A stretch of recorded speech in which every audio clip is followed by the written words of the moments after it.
ఓం శ్రీమాత్రే నమః. శ్రీ శివాయ గురవే నమః. యఃకర్త జగతాం భర్త సంహర్త మహసాం నిధి ప్రణమామి తమాదిత్యం బహిరంతస్తమోపహం. వీక్షకులకు నమస్కారం. నేను మీ దేవులపల్లి రామకృష్ణ శాస్త్రి, ఆర్కే మాతృశ్రీ తెలుగు జ్యోతిషపరమైన యూట్యూబ్ ఛానల్. ఇప్పుడు పంచగ్రహ కూటమి అనే దాని గురించి కొంత వివరంగా విశ్లేషణ చేసుకుందాం. పంచగ్రహ కూటమి అనేది ఒకే రాశిలో 5 గ్రహాలు కలిసి ఉండడాన్ని పంచగ్రహ కూటమి అన్నారు. అయితే ఇదే పంచగ్రహ కూటమి వృషభ రాశిలో జరుగుతోంది. జూన్ నెల 5వ తేదీ నుండి 7వ తేదీ ఉదయం వరకు కూడా ఈ పంచగ్రహ కూటమి ఉంటుంది. ఇటువంటి స్థితిని అనుసరించి ఈ మేషాది ద్వాదశ రాశుల వారికి ఏ రాశి వారికి ఎలాంటి ఫలితాలు ఉంటాయి అనేది కొంత తెలుసుకుందాం. అయితే ఈ వీడియోలో చాలా ఆసక్తికరమైన విషయాలు ఉంటాయి. వీడియో స్కిప్ చేయకుండా చివరి దాకా చూడండి. వీడియో నచ్చితే లైక్ చేయండి, షేర్ చేయండి. ఇంకా మా ఛానల్ మొదటిగా చూసేవాళ్ళు సబ్స్క్రైబ్ కూడా చేసుకోండి. ఇప్పుడు అసలైన విషయంలోకి వెళితే, పంచగ్రహ కూటమి అనేది 5 గ్రహాలు కూడా వృషభ రాశిలో చేరి ఉండడాన్ని బట్టి ఈ పంచగ్రహ కూటమిగా పిలువబడుతుంది. అయితే ఇందులో కూడా చాలా చాలా విశేషాలు విశ్లేషణ చేసుకోవాల్సిన అవసరం ఉంటుంది. ముఖ్యంగా ఎవరిదైనా సరే జాతకంలో కానీ గోచారంలో కానీ చూసినప్పుడు ఒక గ్రహం ఎక్కడుందో దాన్ని బట్టి మనం ఫలితాలు తెలుసుకోవడం జరుగుతుంది. అయితే 1 కాదు 2 కాదు, ఒకేసారి 5 గ్రహాలు ఒకే చోట ఉండడం, అది అందులో ప్రధాన గ్రహాలన్నీ కూడా అస్తంగత్వ దోషంలో కూడా ఉండడం, ఇలా కొన్ని విశేషాలు ఈ స్థితిలో కనబడుతున్నాయి. అయితే ఇప్పుడు మేషరాశిలో కుజగ్రహం, వృషభ రాశిలో రవి, చంద్ర, బుధ, గురు, శుక్ర గ్రహాలు, అలాగే కన్యారాశిలో యథాప్రకారం కేతుగ్రహం, అలాగే కుంభరాశిలో శనిగ్రహం, మీనరాశిలో రాహుగ్రహం సంచరిస్తున్నాయి. ఇటువంటి గ్రహ సంచారాన్ని చూసుకోగా దీనిలో ముఖ్యంగా 5 గ్రహాలు కలిసి ఉన్నటువంటి వృషభ రాశి ఎక్కువగా తెలుసుకోవాలనే ఆకర్షణ కనబడుతోంది. కాబట్టి ఈ వృషభ రాశిలో ఏ గ్రహాలు ఉన్నాయి, వాటి వలన ఏ రాశులకి ఎటువంటి ఫలితాలు ఉంటాయి అనేది కూడా ఒకసారి మనం తెలుసుకోవచ్చు. అయితే ముందు పంచగ్రహ కూటమి గురించి వివరంగా తెలుసుకొని ఆ తర్వాత రాశుల వారి గురించి ఆలోచన చేద్దాం. ఈ పంచగ్రహ కూటమిలో 5 గ్రహాలు కలిసి 2 రోజులు మాత్రం, అంటే జూన్ నెల 5, 6 తేదీలు 7వ తారీఖు ఉదయం వరకు ఉంటున్నాయి. అయితే చంద్రుడు 2.5 రోజులే ఉంటాడు కాబట్టి చంద్రుడు 7వ తారీఖు ఉదయం వెళ్ళిపోతాడు పక్క రాశిలోకి, మిథునంలోకి. ఇక మిగిలిన 4 గ్రహాలు అలా దాదాపు 15వ తారీఖు దాకా కూడా ఉంటాయి. కాబట్టి ఈ ఉన్న గ్రహాల అక్కడ ఉన్న పరిస్థితిని బట్టి బలాబలాలు ఏంటి అనేది తెలుసుకుంటే, ఆ రాశిలో చంద్రుడు ఉచ్చ స్థాయిలో ఉంటాడనేది ఒకటి తెలుసు. అలాగే బుధుడు మిత్రక్షేత్రంలో ఉన్నాడు, శుక్రుడు స్వక్షేత్రమై ఉన్నాడు, గురువు శత్రుక్షేత్రం అయినప్పటికీ అది శుభగ్రహం కింద పరిగణలోకి తీసుకోవాలి. అయితే ఈ గ్రహాలన్నీ కూడా దాదాపుగా అన్నీ సూర్యునికి దగ్గరలోకి రావటం వలన అస్తంగత్వ దోషంగా మౌఢ్యమిగా పిలువబడుతూ ఉన్నాయి. అయితే గురుమౌఢ్యమి ఇందులోనే ఉంది, శుక్రమౌఢ్యమి ఇందులోనే ఉంది. మరి చంద్రుడికేమో అమావాస్య దోషం వచ్చేసింది, మరి బుధుడు అది కూడా అస్తంగత్వ దోషానికి దగ్గరలోనే ఉంది. దాదాపుగా ఉన్న గ్రహాలన్నీ కూడా ఈ సూర్యునికి దగ్గరగా ఉండటం వల్ల మొత్తం కూడా అస్తంగత్వ దోషానికి చెప్పుకోదగిన అస్తంగత్వ దోషంగా చెప్పుకోదగిన పరిస్థితికి వచ్చాయి. అంటే ఈ గ్రహాల పవర్స్ అన్ని కూడా నిర్వీర్యం అయిపోయి సూర్యగ్రహ ప్రభావం వల్ల ఈ గ్రహాల కొంత పవర్స్ అన్ని కూడా కొంత నిర్వీర్యం అయిపోయినట్టుగా తెలుస్తుంది. అయితే ఇటువంటి స్థితిలోనే మనకి ఇక్కడ ఎలక్షన్ల తర్వాత వచ్చే రిజల్ట్ 4వ తారీఖున వస్తుంది. 5వ తారీఖున 6వ తారీఖున ఇది జరుగుతుంది. కాబట్టి 4వ తారీఖు అర్ధరాత్రి తెల్లవారుజాము నుంచే వచ్చినా ఇది 5వ తారీఖు ఉదయానికే చేరుతుంది. కాబట్టి 5వ తారీఖు ఇలాంటి గ్రహస్థితి ఉంది. అయితే ఈ గ్రహస్థితిని పడి ఆలోచన చేయగా ఇక్కడ సూర్యగ్రహం ఒక్కటే బాగా బలంగా ఉంది, కానీ అది కూడా శత్రుక్షేత్రమే అవుతుంది. కాబట్టి అయినప్పటికీ అక్కడ సూర్యుడు రోహిణి నక్షత్రం మీద ఉంటాడు. మిగిలిన గ్రహాలు కూడా దాదాపుగా అన్ని కృత్తిక రోహిణి నక్షత్రాల మీదనే ఉంటున్నాయి.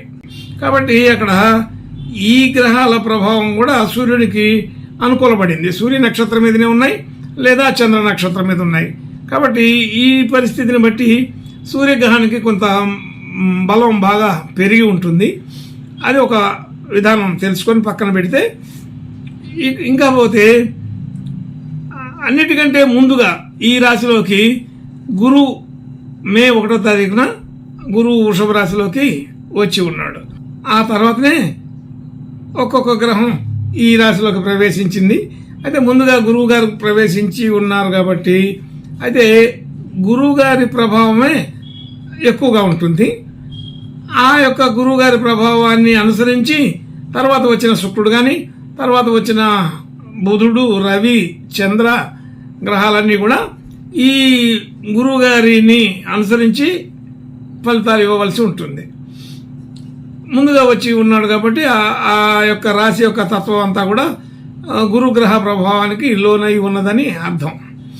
అయితే ఇటువంటి స్థితి కూడా ఈ 5-6 తారీఖులు వచ్చేసరికి గురువు గారికి అస్తంగత్వ దోషం కూడా కొంత తొలగిపోతుంది.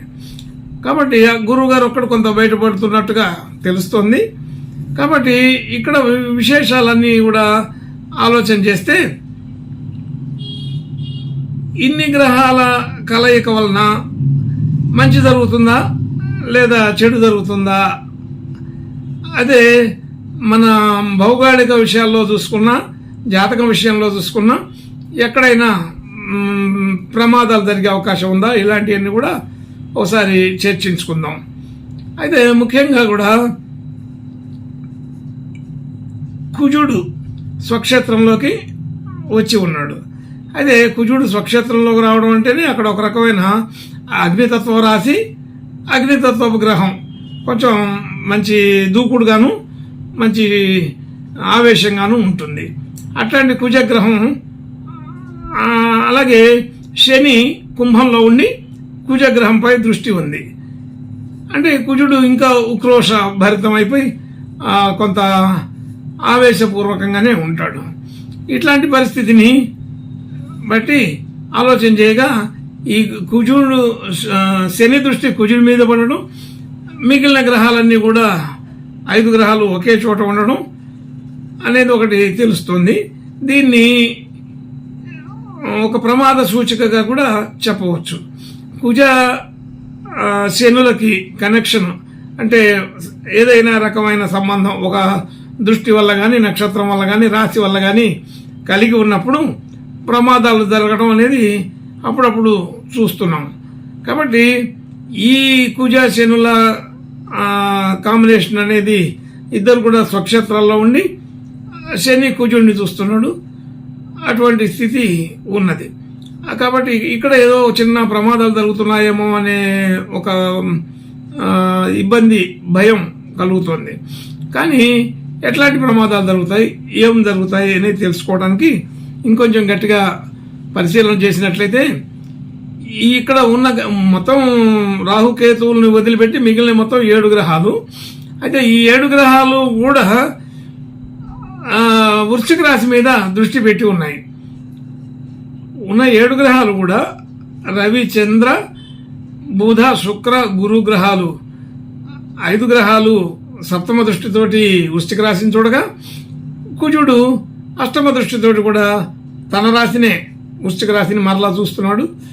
అలాగే శని 10వ దృష్టితోటి ఆ వృశ్చిక రాశి మీద దృష్టి పెట్టి ఉన్నారు. అంటే దాదాపుగా ఉన్న గ్రహాలన్నీ కూడా ఒకే రాశిపై దృష్టి పెట్టి ఉండటం జరిగింది. అది వృశ్చిక రాశి అయి ఉన్నది. ఆ వృశ్చిక రాశికి సంకేతం ఏంటి? గూఢచార్యులు, మరి పోలీసు వర్గం, ఇంటెలిజెన్స్ డిపార్ట్మెంటు, ఇలాంటి పనులన్నీ కూడా చేసే వాళ్ళకి ఈ వృశ్చిక రాశి సంకేతంగా ఉంటుంది. అదే కాకుండా అనేక రకాలుగా రహస్య వ్యవహారాలు, అంటే రాజకీయ సంబంధించిన, మరి గవర్నమెంట్కు సంబంధించిన రహస్య వ్యవహారాలు, మరి అటువంటి సంబంధమైనటువంటి విషయాలు, ఇవన్నీ కూడా దీనికి అందుబాటులోకి వస్తాయి. అప్పుడేమవుతుంది, కొన్ని విషయాల్లో అన్ఎక్స్పెక్టెడ్గా ఏదైనా ఇబ్బందులు కలిగే అవకాశం ఉంటే దానిని తగ్గించడానికి ఈ రక్షణ శాఖ అంతా కూడా పనిచేసే పరిస్థితి కనపడుతుందని అర్థమవుతోంది. అంటే కుజ శని 2 గ్రహాల యొక్క ప్రభావం వలన వచ్చే అగ్ని జ్వాలలు, మంటలు అనే అర్థం వచ్చే ప్రమాదాల్ని సూచిస్తుంటే, అటువంటి ప్రమాదాల్ని గురువు గారు కూడా చూస్తున్నాడు. గురు, శుక్ర, చంద్ర, రవి, బుధ, ఆ గ్రహాల ప్రభావం కూడా ఇదే రాశి మీద ఉంది. కాబట్టి ఏంది, అక్కడ ఈ డిపార్ట్మెంట్కి గురువు గారి యొక్క దృష్టి కూడా కలవటం వలన వాటిని తగ్గించడానికి అవకాశం ఉంటుంది. అంటే దీన్ని బట్టి అర్థమైంది ఏంటంటే, కొంత ప్రమాదకరమైన సంఘటనలు జరిగే అవకాశం ఉంటుంది. ఆ సంఘటనని వెంటనే అరికట్టేందుకు గురువు గారి దృష్టి పనిచేస్తుంది. కాబట్టి మంచి ఇంటెలిజెన్స్ వ్యవహారం కానీ, మరి పోలీస్ శాఖలో గట్టి నిర్ణయాలు తీసుకునే వాళ్ళు ఉండడం వలన అయితే ఏమి, మొత్తానికి ఒక ప్రత్యేక అధికారి, ప్రత్యేక వ్యక్తి వల్ల ఈ సంఘటనలు, ఏదో పెద్ద ప్రమాదానికి జరగబోయే సంఘటనలన్నీ కూడా సాధారణ పరిస్థితికి వచ్చి కొంత దాన్ని అణచివేయటానికి జరుగుతుంది. అంటే జరగటానికి పెద్ద పెద్ద ప్రమాదాలు జరుగుతాయి, మరి ఏవో ఇబ్బందులు కలుగుతాయి అన్నట్టుగా అటువంటి వాతావరణం కనబడి దాన్ని వెంటనే ఒక ప్రత్యేకమైన వ్యక్తి ద్వారా తగ్గించటం, అవన్నీ తగ్గిపోవడం జరుగుతుంది. అలాగే ప్రకృతి బీభత్సాలు, తుఫాను, భూకంపాలు ఇలాంటివి కూడా ఇదే స్థాయిలో ఉన్నప్పుడు జరుగుతాయని చెప్తారు. కాబట్టి అలాంటి అవకాశం కూడా కొంత ఉంటుంది. అంటే ఇటువంటి స్థితి కలిగినప్పుడు అగ్ని ప్రమాదాలు కానీ, కరెంటు సంబంధించిన విషయాల్లో కానీ, మరి భూమి సంబంధించిన భూకంపాల విషయంలో కానీ, మరి నీటి సంబంధించినటువంటి ప్రమాదాలు కానీ, అంటే తుఫాను అలాంటివి, ఇవన్నీ జరిగే అవకాశం ఉంటుంది. వీటిలో ఏ ఒకటో జరుగుతుందనే ఉద్దేశం కూడా ఉంటుంది. కాబట్టి ఇటువంటి ప్రమాదాలు, ఇటువంటి ఇబ్బందులు కలగటం, అదే కాకుండా ఇక మారణాయుధాలు, మందు పాత్రలు, మరి ఇలాంటి పద్ధతిలో కూడా కొన్ని ఆయుధాల వలన వచ్చే ఇబ్బందులు ఉంటాయి. కొన్ని రోడ్డు ప్రమాదాలు, అలాగే వాహన సంబంధించిన ఏదైనా ప్రమాదాలు జరిగే అవకాశాలు ఉంటాయి. ఇట్లాంటి వ్యవహారాలన్నీ కూడా శని కుజుల వల్ల వస్తాయని అనుకుంటే, దానికి మరలా గురువు గారి దృష్టి కూడా అక్కడికి వచ్చి చేరింది. కాబట్టి అక్కడ కొంతవరకు అటువంటి ప్రమాదాలని పెద్ద స్థాయిలో జరగకుండా నివారించే పరిస్థితి కూడా ఇక్కడ ఉందని తెలుస్తుంది. కాబట్టి ఒక రకంగా గురుగారి దృష్టి వలన ఇది జరగబోయే ప్రమాదాలన్నీ ఒక ప్రత్యేకమైన వ్యక్తి ద్వారా లేకపోతే ఆఫీసర్స్, పోలీస్ శాఖ కానీ, మరొక ఇంటెలిజెన్స్ సంబంధించిన వాళ్ళు కానీ ఎవరైనా దీన్ని అరికట్టే దానికి బాగా ఉపయోగపడతారని అర్థమవుతుంది. కాబట్టి ఇక్కడ జరగబోయేదంతా కూడా పెద్ద ప్రమాదమే. అయితే పెద్ద ఇబ్బందులు కలిగే సందర్భాలు కనబడతాయి. కానీ అటువంటివన్నీ కూడా వెంటనే కొంతమంది ముఖ్యమైన వ్యక్తుల ద్వారా సమసిపోయే అవకాశం కూడా ఉన్నట్టుగా తెలుస్తుంది. కాబట్టి అంత పెద్ద ప్రమాదాలను అయితే మనం ఊహించలేము. కాబట్టి అంత పెద్ద ప్రమాదాలను అయితే మనం ఊహించలేము. కానీ ఒకవేళ వచ్చినా కానీ వాటిని సమసిపోయేటట్టుగా చేసే వ్యక్తులు ఆ సందర్భానికి ఆదుకుంటారని తెలుస్తోంది. కాబట్టి గురువు గారి దృష్టి ఇక్కడ బాగా ఉపయోగపడుతుంది. శని కుజుల్ని కంట్రోల్ చేయగలిగే కెపాసిటీ గురువు గారికి ఉంటుంది. కాబట్టి ఇలాంటి స్థితిని కొద్దిగా అక్కడక్కడ అట్లాంటి వాతావరణాలు ఎక్కడైనా ఏదైనా ప్రాబ్లమ్స్ వచ్చినా దాన్ని సమస్యపోయేటట్టుగా సమర్థవంతమైనటువంటి వ్యక్తి తారసపడతాడు. అవన్నీ కూడా జరిగిపోతాయని అర్థం. అది అనుకూలంగా అంటే పెద్ద ప్రమాదం లేకుండానే కొంత కంట్రోల్ అవుతాయని అర్థమవుతుంది. ఇకపోతే ఇలాంటి గ్రహస్థితి కలిగినప్పుడు ఈ రాశి ఫలాలను గురించి చూస్తే, రాశి ఫలాలు అంటే మేషరాశి వారికి ఈ పంచగ్రహ కూటం వల్ల ఎలా ఉంటుంది. అయితే మేషరాశి వారికి రాశిలో కుజుడు ఉన్నాడు. మరియు కేవలం ఈ పంచగ్రహ కూటం అంతా కూడా 2వ స్థానంలో ఉంది. అదే రాశిలో కుజుడు ఉండడం వలన కొంచెం ఉద్రేకభరితమైన లక్షణాలు ఉంటాయి. ఆవేశమైన నిర్ణయాలు తీసుకుంటారు. తొందరపాటు ఎక్కువగా ఉంటుంది. అలాగే మరి ధనస్థానం, కుటుంబ స్థానంలో ఇన్ని గ్రహాలు 5 గ్రహాలు చేరి ఉన్నాయి. అయితే ఈ 5 గ్రహాల్లో కూడా దాదాపుగా చంద్రుడు, గురువు, శుక్రుడు, బుధుడు అందరు కూడా కొంత బలం తగ్గి ఉన్నారు. సూర్యుడు ఒక్కడే బలంగా ఉన్నాడు. సూర్యుడు పంచమాధిపతి ద్వితీయంలో ఉన్నాడంటే విద్యా వ్యవహారాల్లో కానీ ధన వ్యవహారాల్లో కానీ అనుకూలంగా ఉంటుంది. కుటుంబ సంబంధించిన విషయాల్లో కూడా అనుకూలంగా ఉంటుంది. అయితే ఇటువంటి పరిస్థితిలో కుటుంబంలో అయితే ఒక వ్యక్తి ద్వారానే మిగిలిన వాళ్ళందరూ కూడా ఒక వ్యక్తి మాట ద్వారానే నడవాల్సిన పరిస్థితి ఉంటుంది. అంటే అనుకూలమైన పరిస్థితిగానే చెప్పవచ్చు. కొంత ధనపరమైన ఉపయోగాలు బాగానే ఉంటాయి. అలాగే ఏదైనా డిపాజిట్లు అలాంటివి షేర్ మార్కెట్లు ఇలాంటివి చేసుకోవడానికి కూడా ఇది మేషరాశి వాళ్ళకి వృద్ధికరంగానే ఉందని తెలుస్తోంది. అలాగే వృషభ రాశి వారికి వచ్చేసి ఈ పంచగ్రహాలు కూడా ఈ వృషభ రాశిలోనే ఉండి ఉన్నాయి కాబట్టి అదే ఆ రాశ్యాధిపతి కూడా అక్కడే ఉంటాడు. అదే అస్తంగత్వ దోషంలో ఉన్నప్పటికీ అతను ఆ స్వక్షేత్రాధిపతి ఉన్నాడనేది ఒకటి తెలుస్తోంది. కాబట్టి దీన్ని అనుసరించి ఈ రాశికి కొంచెం అంటే ఈ 5 గ్రహాలు ఎలాగా ఒకే రాశిలో చేరి ఉన్నాయో అలాగే 4-5 రకాల అభిప్రాయాలు, ఆలోచనలు ఈ వ్యక్తికి తగలటం, అలాంటి ఆలోచనలు ఏది ముందు చేయాలా ఏది వెనక చేయాలనేది తెలియక కొద్దిగా కన్ఫ్యూజ్ అయ్యే వాతావరణం ఉంటుంది. అలాగే మరి ఆ అభిప్రాయాలు, ఆలోచనలు కూడా క్షణానికి ఒకటి మార్చుకుంటూ ఒక స్టాండర్డ్ అయిన నిర్ణయం తీసుకోవాలంటే పెద్దల సహాయాలు తీసుకోవడం అనేది ఉత్తమంగా కనబడుతుంది. తల్లిదండ్రుల సహాయాలు మరి వాళ్ళ యొక్క సలహాలు తీసుకొని వెళితే అన్ని రకాల విషయాలు అంటే ముఖ్యమైన ఏదైనా నిర్ణయం తీసుకోవాలంటే ఇట్లాంటి పెద్దవాళ్ళ సలహా తీసుకోవడం మంచిదని చెప్పబడుతుంది. ధనయోగాదులు అన్నీ బాగానే ఉంటాయి మిగిలిన విషయాల్లో కూడా. అయితే ఈ సప్తమ సంబంధించిన వృశ్చిక రాశి మీద ఈ దృష్టి అంతా కూడా 5 గ్రహాల దృష్టి ఉంది కాబట్టి అక్కడ భార్య సంబంధించిన విషయాలు లేకపోతే భర్త సంబంధించిన విషయాల్లో ఈ వృషభ రాశి వారికి కొంచెం స్వల్పమైన అభిప్రాయ భేదాలు వస్తాయని అర్థమవుతుంది. అవి వెంటనే సమసిపోతాయి కూడా. ఎందుకంటే గురుగారు ఉన్నారు, శుక్రగ్రహం ఉంది, అన్ని గ్రహాలు అక్కడే ఉన్నాయి కాబట్టి సమస్య వస్తుంది పోతుంది అని అర్థమవుతుంది.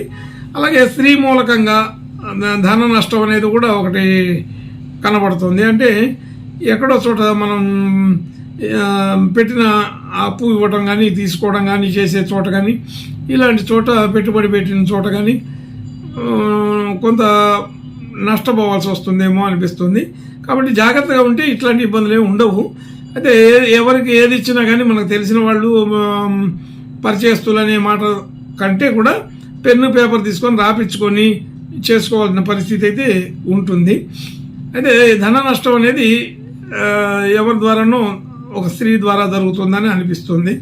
అయితే ఇక్కడ స్త్రీ గ్రహాలు ఎక్కువగా ఉన్నాయి కాబట్టి ఆ మాట చెప్పవలసి వస్తుంది. అలాగే ధనము స్త్రీ 2 కాంబినేషన్లో ఒక నష్టం అనేది జరగబోతోందని తెలుస్తుంది. జాగ్రత్తగా ఉండమని చెప్పబడుతుంది. అయితే ఈ కొద్ది రోజుల్లోనే జరగాలి, జరగకపోతే ఇంకా మళ్ళీ భయపడాల్సిన పని ఉండదు, జరగకపోతే ఇంకా మంచిదే. అలాంటి పరిస్థితి ఈ వృషభ రాశి వారికి చెప్పబడుతుంది. అలాగే మిథున రాశి వాళ్ళకి వస్తే మిథున రాశి వాళ్ళకి వ్యయంలో ఉన్నాయి గ్రహాలన్నీ కూడా. వ్యయంలో అంటే ఒక రాశ్యాధిపతితో కలిసి కూడా అంటే బుధుడు కూడా రాశ్యాధిపతి అయిన బుధుడు కూడా వ్యయంలోనే ఉన్నాడు. అలాగే మిగిలిన గ్రహాలన్నీ కూడా శుభగ్రహాలు అన్నీ వ్యయంలోనే ఉన్నాయి. కాబట్టి ఏంది ఆలోచన వ్యవహారాలన్నీ సెటిల్డ్గా ఉండకుండా పదే పదే మారుతూ ఉంటుంటాయి. అలాగే ఎప్పుడు కూడా ఎవరి మాట ఒకళ్ళ మాట చెల్లుబాటు అవుతుంది, కానీ మన మాట చెల్లుబాటు అయ్యే అవకాశం తక్కువగా ఉంటుంది. అలాగే కుటుంబ సభ్యులతో కూడా అంత సఖ్యతగా ఉండకపోవచ్చు. ఏదైనా పేచీలు వ్యవహారాలు వచ్చే అవకాశం ఉంటుంది. ముఖ్యంగా అన్నదమ్ములు అక్కచెల్లెల మధ్య మాటల తీరులో తేడా రాకుండా చూసుకోవడం మంచి మాట. అలాగే కర్కాటక రాశి వారికి వస్తే ఈ గ్రహాలు పంచగ్రహ కూటమి అంతా కూడా 11వ స్థానమైన లాభంలో ఉంటున్నాయి. లాభస్థానంలో ఉన్నప్పుడు అన్ని రకాల లాభాలు దీన్నే ఆపాదించి చెబుతాం. కానీ ఇక్కడ అన్ని గ్రహాలు ఉండి అన్ని గ్రహాలు కూడా అస్తంగత్వ దోషంలో కూడా ఉండటం వలన మనకు వచ్చే లాభాలు అంటే డబ్బు పరంగా లాభాలు, అలాగే వ్యక్తిగతంగా కీర్తి మర్యాద గౌరవం ఇలాంటి వాటిని కూడా తీసుకోవాలి. వీటిలో కొద్దిగా భంగం కలుగుతుందని తెలుస్తుంది. అంటే లాభాల్లో కొంత పర్సెంటేజ్ తగ్గుతుంది, అలాగే కీర్తి ప్రతిష్టలు గౌరవ మర్యాదల్లో కూడా కొంత పర్సెంటేజ్ ఇబ్బందులు తగ్గుతాయని అర్థమవుతుంది. కాబట్టి కొంచెం జాగ్రత్తగా ఉండాలి. అది అంత అనుకూలమైన స్థితి కాదు. కానీ అన్నదమ్ములు అది అంటే మనకంటే పెద్దవాళ్ళ మీద కొంత మర్యాద పోకుండా చూసుకోవడం మంచిది. మనకంటే పెద్దవాళ్ళతోటి అభిప్రాయ భేదాలు వస్తాయని తెలుస్తుంది. కర్కాటక రాశి వారికి చిన్న చిన్న సమస్యలు వచ్చినా ఏదొచ్చినా మనకంటే పెద్దవాళ్ళతోటి వస్తాయి కాబట్టి అది రాకుండా చూసుకోవటం ఒక మాట. వచ్చినా కానీ వెంటనే మనమే తగ్గి పరిష్కారం చేసుకుంటే సరిపోతుంది. అదే మనకంటే పెద్దవాళ్ళు స్త్రీలు, ఇంకా తల్లిదండ్రులు, గురువులు అలాంటి వాళ్ళంతా కూడా ఈ కేటగిరీలోకి వస్తారు. కాబట్టి ఇలాంటి వాళ్ళ ద్వారా కీర్తి ప్రతిష్టలు తగ్గకుండా, అట్లాగే సమస్య పెరగకుండా చూసుకోవాల్సిన పరిస్థితి ఈ కర్కాటక రాశి వారికి ఉంటుంది. మిగిలిన అన్ని చోట్ల కూడా చాలా బాగుంటుంది. ఉద్యోగ స్థితి, వ్యవహారం, ధనం అంతా కూడా అనుకూలంగానే ఉంటుంది. ఈ పంచగ్రహ కూటమి కూడా కొంతకాలం తర్వాత మళ్ళీ ఉపయోగపడే అవకాశం కూడా ఉన్నది. ఈ 2-3 రోజులు, ఈ వారం రోజుల వరకు ఈ కర్కాటక రాశి వాళ్ళు కొంచెం జాగ్రత్తగా ఉండమని చెప్పబడుతోంది. అలాగే సింహరాశి అధిపతికి సూర్యుడే. ఆ సూర్యుడికే వీళ్ళందరూ కూడా తగ్గి ఉన్నారు కాబట్టి రాశి అధిపతికి దశమంలో ఈ గ్రహాలన్నీ ఉన్నాయి కాబట్టి ఉద్యోగ స్థాయి బాగుంటుంది. మిగిలిన విషయాలన్నీ కూడా గౌరవప్రదంగానే ఉంటాయి. సింహరాశి వారికి పెద్దగా ఇబ్బందికరమైన విషయాలు ఉండవు. అలాగే సప్తమంలో శనిగ్రహం ఉండడం, అది కుటుంబ వ్యవహారాల్లో అనవసరమైన కలహాలు రాకుండా చూసుకోమని చెబుతున్నాడు. అలాగే భాగ్యంలో కుజగ్రహం, అది అనుకూలంగానే ఉంటుంది. కానీ ఎక్కడన్నా అన్నదమ్ములు వీరితోటి పంపకాలు, ఆస్తి పంపకాలు అలాంటివి వచ్చినప్పుడు పేచీలు వస్తాయి. అలాంటి విషయాలు ఈ దగ్గర దరిదాపుల్లో పెట్టుకోకుండా ఒక 15 రోజులు వాయిదా వేసుకుంటే బాగుంటుంది.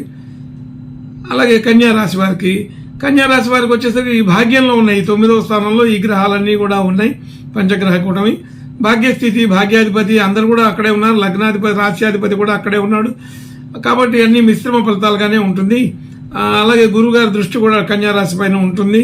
కాబట్టి వీరికి ఇక్కడ ఇబ్బంది కనపడదు. ఆర్థిక పరిస్థితి బాగుంటుంది. ఆలోచన సరళి బాగుంటుంది.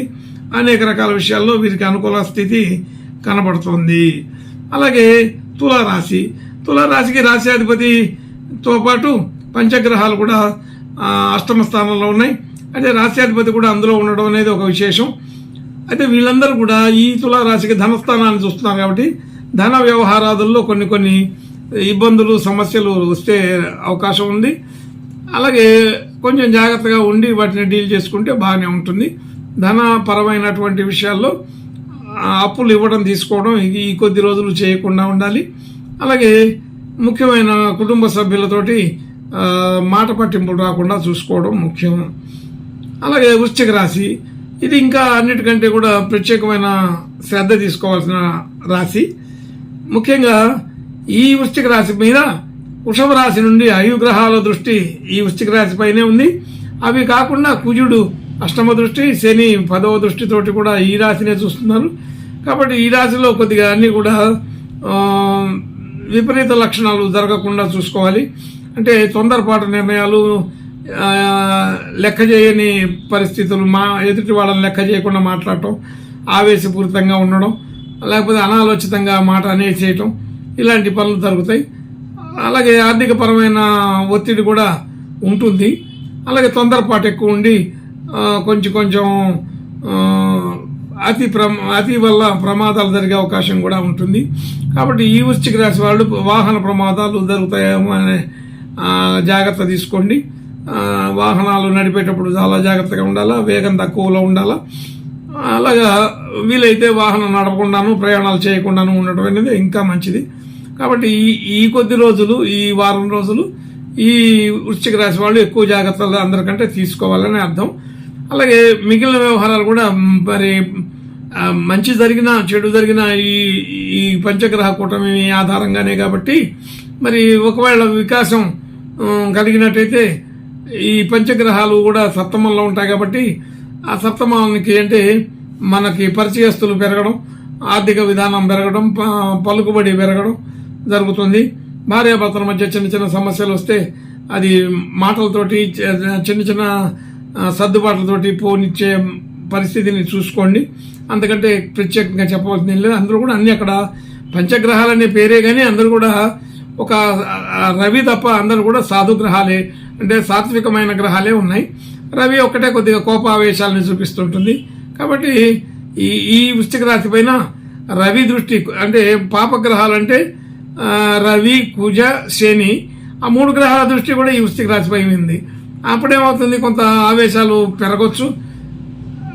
అదే ముఖ్యంగా పార్ట్నర్స్లో, భార్యాభర్తల మధ్యలో ఒకళ్ళ మీద ఒకళ్ళకి మాట పట్టింపు, కోపం, తాపం ఇలాంటివన్నీ జరగవచ్చు. అది కొంచెం కంట్రోల్ చేసుకోవడానికి ప్రయత్నం చేయండి. అలాగే ఎదుటి వారిని అర్థం చేసుకోవడానికి ప్రయత్నం చేయండి. అప్పుడు కొంత అనుకూల పడే పరిస్థితి ఉంటుంది. అలాగే ధనస్సు రాశి వారికి ఈ పంచగ్రహాలన్నీ కూడా 6వ స్థానంలో ఉన్నాయి. కాబట్టి అంత పెద్ద ఇబ్బందికరమైన విషయం అయితే కాదు. అందులోనే ఒక గ్రహం శుభ లక్షణాలతో ఉంటే ఒక గ్రహం అశుభ లక్షణాలతో ఉంటుంది. మిక్స్ అయిపోయి మిశ్రమంగా ఉంటుంది. కాబట్టి అది శుభ లక్షణాలైనటువంటి శుక్రుడు రాశి అయి ఉన్నది, మరి ఉచ్చగ్రహం చంద్రుడు ఉన్నది, అన్ని రకాలు ఉన్నాయి. కాబట్టి అది మిక్సింగ్గా మిశ్రమ ఫలితాలుగానే ఉంటుంది. ముఖ్యంగా రాశ్యాధిపతి గురువు పోయి అక్కడే ఉన్నాడు కాబట్టి వాళ్ళందరితో పాటు కలిసి, కాబట్టి అక్కడ పెద్దగా ఇబ్బంది ఉండదు. అలాగే ధనస్థానాన్ని చూస్తున్నాడు ఆ గురువు, ధనస్థానంలో కూడా అనుకూలత ఉంది. కాబట్టి కీర్తి ప్రతిష్టలు, ధన యోగాలు పెరుగుతాయి. అంత పెద్ద ఇబ్బందికరమైన విషయం లేదు. ధనస్సు రాశి వాళ్ళకి కూడా అనుకూలంగానే ఉంటుంది. అలాగే ఇంకా పోతే మకర రాశి ఏమిటి, మకర రాశికి గురువుగారి దృష్టి ఉంది అక్కడి నుంచి. అలాగే పంచగ్రహాలు కూడా శుభ, ఈ మకర రాశికి యోగకారకుడైన బుధ, శుక్ర గ్రహాలు కూడా అక్కడే ఉన్నాయి. కాబట్టి ఆ పంచగ్రహాల్లో అవి 2 ఉన్నాయి కాబట్టి అదొక శుభ లక్షణాలే ఉన్నాయి. అయితే శుభగ్రహాలు మిశ్రమంగా పనిచేస్తున్నాయి అస్తంగత్వ దోషాల వల్ల. కాబట్టి అంత పెద్ద ఇబ్బందికరమైన విషయం అయితే కాదు. మరీ శుభ లక్షణాలు అధికంగా ఉండకపోయినా సాధారణంగా ఉంటాయి. పెద్దగా ఇబ్బందికరమైన విషయం అయితే కాదు. ఈ మకర రాశి వాళ్ళకి ఇంకా పంచమంలో గ్రహాలు ఉండటం వలన కొన్ని శుభ లక్షణాలు పెరిగి కూడా ఉండవచ్చు. కాకపోతే అస్తంగత్వ దోషాల వలన కొంత తగ్గినాయి. అదే పిల్లలు విషయంలో శుభకార్యాలు చేసే అవకాశం ఉంటుంది, మరి శుభ లక్షణాలు కలిగే అవకాశం ఉంటుంది.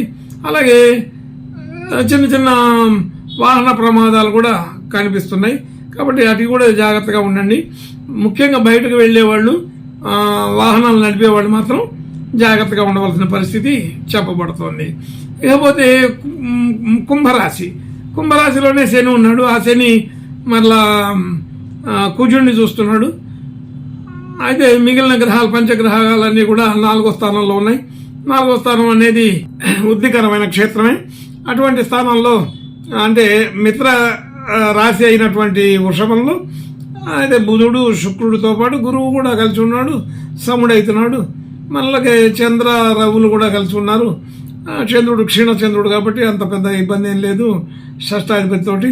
కాబట్టి ఇది కూడా శని, ఏలినాటి శని పేరుతోటి ఆ విధమైన దోషాలు తప్ప ఈ పంచగ్రహాల వలన వచ్చే ప్రత్యేకమైన దోషాలు ఈ కుంభరాశి వాళ్ళకి ఏమీ కనిపించట్లేదు, సాధారణంగా ఉంటుందని అర్థం. అయితే అలాగే మీనరాశికి కూడా 3వ స్థానంలో ఉంటాయి పంచగ్రహాలు.